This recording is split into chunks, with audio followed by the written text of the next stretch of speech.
Hi, boys and girls. I'm so excited to teach you your closed reading lesson today. First, we are going to continue looking at that story, Adventure in Africa. On Monday, you looked at two vocabulary words, adventure and guide. Yesterday, you talked about author's purpose, to persuade, inform, or entertain. Well, today we're going to look at text-dependent questions. I'm going to ask you a few questions before we begin the story so that you can look for the answers as we read together. Then at the end, I will give you two questions that you will write in your journal or type them and then submit your work. All right? Well, let's get started looking at our story, An Adventure in Africa. First, the questions that we are going to look at are, why was Kevin scared? So we want to find out why he was scared.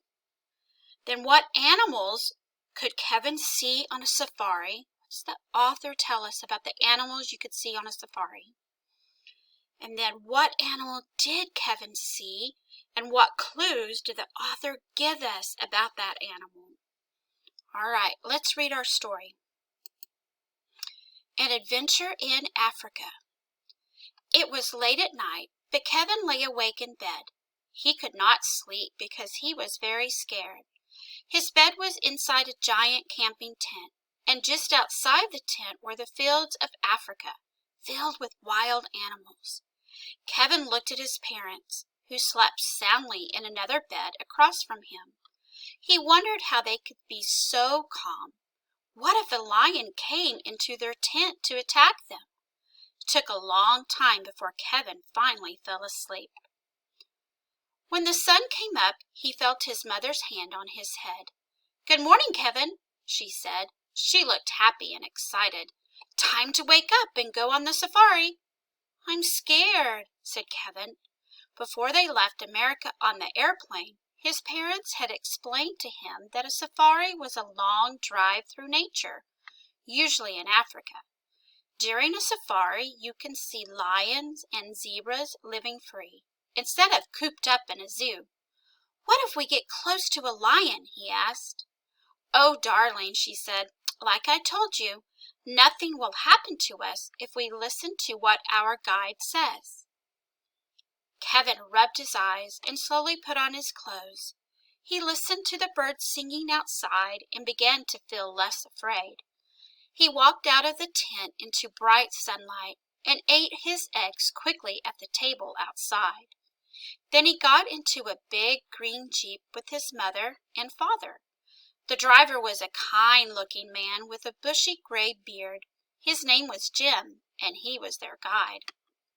The Jeep took off along a dirt road.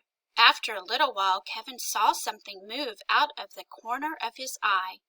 "Wait!" he said. "I see something." Jim stopped the car and told them all to get out.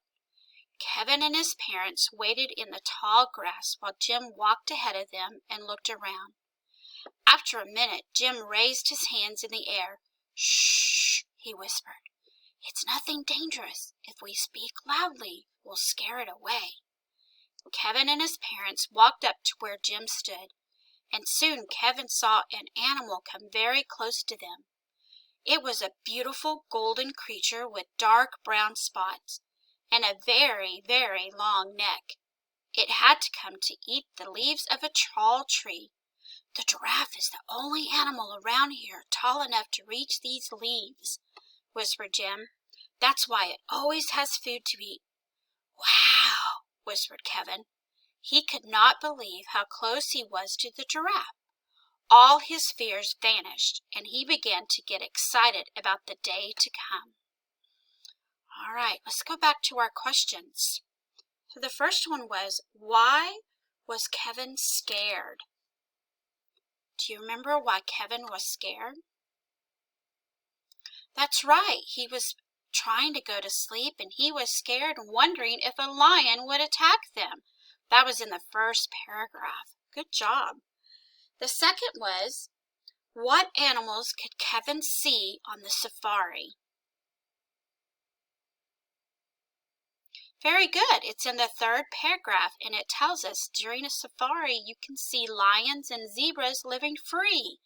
I think that would be amazing to get to see those animals running free. And then the next question was, what animal did Kevin see? And what clues did the author give us?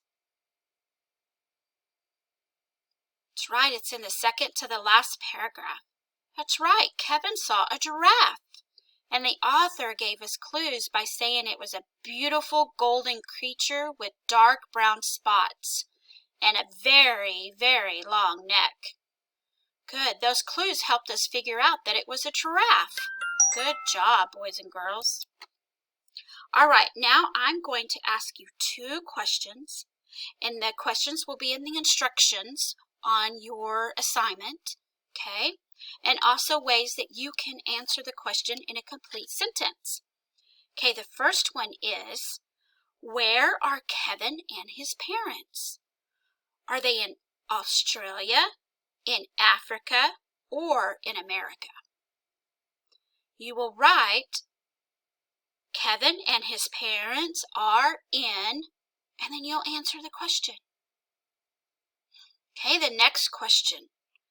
How does Kevin change how he feels about being in Africa after the safari? So you would write, Kevin felt blank at the beginning of the story. Then he felt blank at the end of the story. Very good, boys and girls. Can't wait to see your responses. Enjoy your day. Bye-bye.